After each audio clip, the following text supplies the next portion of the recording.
ভারতে মুসলমানদের উপর সংখ্যালঘু নির্যাতন হচ্ছে।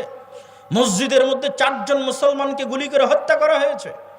অসংখ্য মসজিদকে দাবি করা হচ্ছে এখানে আগে মন্দির ছিল, আর সেই মসজিদকে জোরপূর্বক দখল করা হচ্ছে। তাহলে আপনার চিন্তা পাল্টিয়ে দিতে হবে।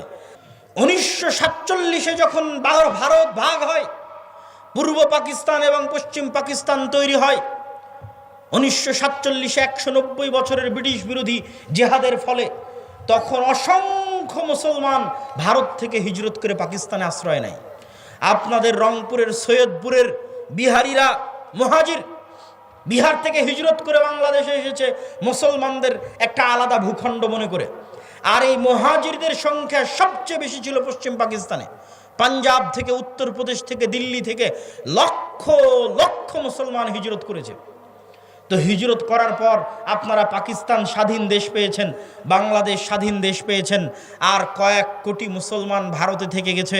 আপনি যদি মনে করেন যে আমার বাংলাদেশে আমি স্বাধীন আছি, এটি আমার জন্য যথেষ্ট, পাকিস্তানের মুসলমানেরা যদি মনে করে আমি পাকিস্তানে স্বাধীন আছি, এটি আমার জন্য যথেষ্ট, তাহলে এর চেয়ে বড় মুনাফিকি পৃথিবীতে আর হবে না। আপনারা যে আপনাদের ভাইদেরকে ভারতে ছেড়ে এসেছেন, তাদেরকে মুক্ত করতে হবে না? ভারত যে বলতেছে বাংলাদেশের সংখ্যালঘু নির্যাতন হচ্ছে, আসলে সংখ্যালঘু নির্যাতন কোথায় হচ্ছে? ভারতে হচ্ছে। ভারতে মুসলমানদের উপর সংখ্যালঘু নির্যাতন হচ্ছে। মসজিদের মধ্যে 4 জন মুসলমানকে গুলি করে হত্যা করা হয়েছে। অসংখ্য মসজিদকে দাবি করা হচ্ছে এখানে আগে মন্দির ছিল, আর সেই মসজিদকে জোরপূর্বক দখল করা হচ্ছে। তাহলে আপনার চিন্তা পাল্টিয়ে দিতে হবে, আপনাদের সন্তানদের চিন্তা, নিয়ত পাল্টিয়ে দিতে হবে। নিয়ত পরিবর্তন হবে, ভিশনারি লিডার হবে, নেতৃত্ব দেওয়া শিখবে। যদি আপনার সন্তানেরা, বাংলাদেশের ছাত্ররা যদি মনে করে শুধু বাংলাদেশকে বাঁচাবো, তাহলে আমও যাবে, ছালাও যাবে, বাংলাদেশও বাঁচবে না, কিছুই বাঁচবে না। আর যদি বাংলাদেশের মানুষেরা মনে করে যে বাংলাদেশ তো বাঁচাবো, ভারতে অত্যাচারিত মাজলুম মুসলমানদেরকেও বাঁচাবো ইনশাআল্লাহ, তাহলে আপনি ভিশনারি লিডার হয়ে গেলেন, আপনি নেতা হয়ে গেলেন। আপনার লক্ষ্য দূরদৃষ্টি সম্পন্ন। যেই দিন আপনার লক্ষ্য এরকম হয়ে যাবে, আপনার বাংলাদেশও বাঁচবে, ভারতের মুসলমানেরাও বাঁচবে। আর এটি অসম্ভব কিছু নয়, এটি অকল্পনীয়, অবাস্তব কিছু নয়। আল্লাহ সুবহানাহু ওয়া তাআলা চাইলে তারা যেই গেরুয়া পতাকা চট্টগ্রামে বাংলাদেশের পতাকার উপর উড়িয়েছে, তার বিপরীতে আল্লাহ চাইলে ওই চট্টগ্রাম থেকেই ইসলামের পতাকা দিল্লি থেকে স্থাপিত হবে। আল্লাহর ইচ্ছা, কিন্তু নিয়ত রাখতে হবে, কল্পনা রাখতে হবে, ভিশনারি লিডার হতে হবে। শুধু আমি আমার বাংলাদেশকে বাঁচাবো না, ভারতে থাকা মুসলমানদের উপরও আমাদের হক আছে, তাদের উপরও আমাদের নিকটে তাদের হক আছে যে আমরা তাদের জন্য কিছু করব। এবং এই স্ট্র্যাটেজি শুধু মুসলমানদের ব্যক্তিগত স্ট্র্যাটেজি হলে হবে না, রাষ্ট্রের স্ট্র্যাটেজি হতে হবে। ভারত যেমন বাংলাদেশ রাষ্ট্রকে বলতেছে তোমার এখানে সংখ্যালঘু নির্যাতন হচ্ছে, বাংলাদেশ রাষ্ট্রকে বলতে হবে আমার এখানে নয়, তোমার ওখানে সংখ্যালঘু নির্যাতন হচ্ছে। এটি রাষ্ট্রের পলিসি হতে হবে, তাহলে বাংলাদেশ তার স্বাধীনতা রক্ষা করতে পারবে।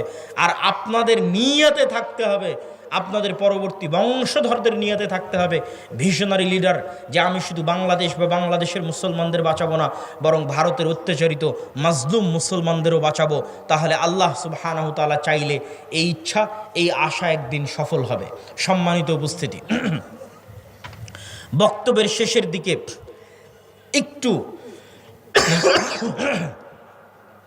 বর্তমান সরকারের উদ্দেশ্যে আমাদের শুধু একটি দাবি, সংক্ষিপ্ত একটি দাবি, সেটি হচ্ছে আপনারা রাষ্ট্র সংস্কারের নামে যেটি করেন, রাষ্ট্রের কল্যাণের জন্য যা ভালো মনে করবেন করেন, কিন্তু রাষ্ট্রের সংবিধানে যেন ইসলাম বিরোধী কোনো কিছু স্থান না পায়।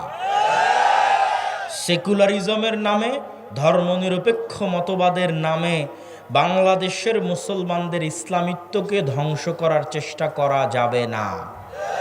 বাংলাদেশের স্বাধীনতার একমাত্র রক্ষা কবচ হচ্ছে ইসলাম।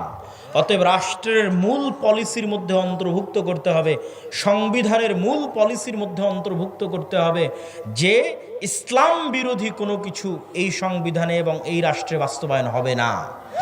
দ্বিতীয়ত, যে সমস্ত মুসলমানেরা চায় যে তারা শরিয়া অনুযায়ী ফায়সালা নিবে, তাদের জন্য আলাদা শরিয়া কোর্ট স্থাপনের সুযোগ দিতে হবে। যারা চাইবে সেকুলার সিস্টেমে ফায়সালা নিবে, কিন্তু যে সমস্ত মুসলমান চাইবে শরিয়া অনুযায়ী ফায়সালা নিবে তাদের জন্য আলাদা শরিয়া কোর্টের ব্যবস্থা রাখতে হবে। আর রেড লাইন কি, লাল দাগ কি? যেহেতু এনজিও সরকার, এই জন্য এই রেড লাইনের কথা বলতে আমরা বাধ্য। সেটি হচ্ছে LGBTQ, সমকামিতা। এটি হচ্ছে রেড লাইন। যদিও এখন আমেরিকায় যারা ক্ষমতায় এসেছে, ডোনাল্ড ট্রাম্প এবং ইলন মাস্ক, তারা নিজেরাও সমকামিতা এবং পরিবার বিরোধী কার্যকলাপের বিরোধী। ইলন মাস্ক নিজে পরিবার বিরোধী কার্যকলাপের শিকার, টুইটারের মালিক। ইলন মাস্কের ছেলে তার বাপকে হুমকি দিয়েছে যে আমাকে যদি ছেলে থেকে মেয়ে না করা হয় আমি আত্মহত্যা করব। ইলন মাস্ক তার ছেলের জীবন বাঁচাতে তাকে অপারেশন করে মেয়ে হওয়ার সুযোগ দিয়েছে, এবং সেই দিন ইলন মাস্ক ঘোষণা দিয়েছে যে আমার ছেলে মারা গেছে, জীবিত থাকা অবস্থায় মারা গেছে, মারা যায়নি, এখনও জীবিত আছে। কিন্তু ইলন মাস্ক বলছে আমার ছেলেকে নষ্ট করে দিয়েছে, ধ্বংস করে দিয়েছে, হত্যা করে দিয়েছে এই LGBTQ। এই জন্য LGBTQ এর বিরুদ্ধে লড়াই করার জন্য টুইটার ক্রয় করে নিয়েছে। আর LGBTQ এর বিরুদ্ধে লড়াই করার জন্য ডোনাল্ড ট্রাম্পের সাথে সম্পৃক্ত হয়ে রাজনীতিতে অংশগ্রহণ করেছে। আগের যারা ছিল তারা LGBTQ প্রমোটার ছিল, যদিও বর্তমান যারা তারা আবার খ্রিস্টানের দিক থেকে কট্টর হবে। মানে মুসলমানদের যেমন আমি বললাম হিন্দুরা তাদের দিনে কট্টর, ইহুদিরা তাদের দিনে কট্টর, এরকম খ্রিস্টান কট্টরও আপনি দেখতে পাবেন। কিন্তু অবশ্যই ধার্মিক মানুষ LGBTQ এর জন্য, সমকামিতা, জেনা, ব্যভিচারের জন্য অন্যদের চাইতে ভালো। তো যেহেতু এনজিও সরকার, সেহেতু আমরা সতর্ক করে বলতে চাই যেন এই ধরনের কোনো মানব বিধ্বংসী, পরিবার বিধ্বংসী কোনো কার্যকলাপ যেন বাংলাদেশে বাস্তবায়ন না হয়। সম্মানিত উপস্থিতি, আদ-দাওয়া ইলাল্লাহর জন্য, জামিয়া সালাফিয়ার জন্য, শায়েখ আব্দুর রাজ্জাক বিন ইউসুফের জন্য অবশ্যই দোয়া করবেন। আগামী 30-31 জানুয়ারি দিনাজপুর জামিয়া সালাফিয়ায় সালাফি কনফারেন্স আছে।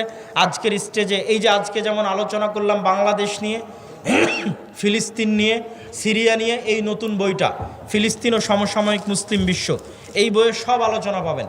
বাংলাদেশের পিলখানা, শাপলা চত্বর সব আলোচনা আছে।